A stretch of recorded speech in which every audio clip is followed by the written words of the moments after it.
आप ऑर्डर दिखाएं, कौन है भाई यहाँ पे, बुलाए सार्जेंट कौन है। आप पुलिस यहाँ क्या कर रही है? पुलिस का कोई काम नहीं बनता यहाँ पे। आप लोग यहाँ से रोक रहे हैं, इस ऑर्डर के तहत आप लोग रोक रहे हैं। कोई ऑर्डर क्यों रोक रहे हैं? इस ऑर्डर के तहत पता तो चले ना, इतनी पुलिस क्यों बुलाई गई है, पता तो चले। गाड़ी लेकर आओ यार, चले गाड़ी लेकर आओ, गाड़ी लेकर आओ, पैदल नहीं भाई, आ जाओ आ जाओ। भाई क्यों रोके भाई? किस ऑर्डर के तहत रोक रहे हो आप यार? क्या किस ऑर्डर के तहत आप उसको रोक रहे हो? भाई हम मीडिया से, भाई हमें छोड़ दे।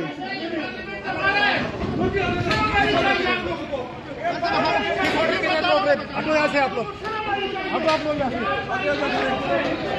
हटो भाई, हटो यहाँ से, आगे से हटो यार। कोई वजह तो होगी आपके पास। मैंने हूँ, देख रहे ये पार्लियामेंट, देखिए ये पार्लियामेंट, मैंने हूँ। कौन रोक रहा है? ये हुक्म किसकी तरफ से? किसने रोका? ये पाकिस्तान, ये देख लो, ये है गुलाम, ये है हम गुलाम शेरी। आज हमें पार्लियामेंट से रोका जा रहा है।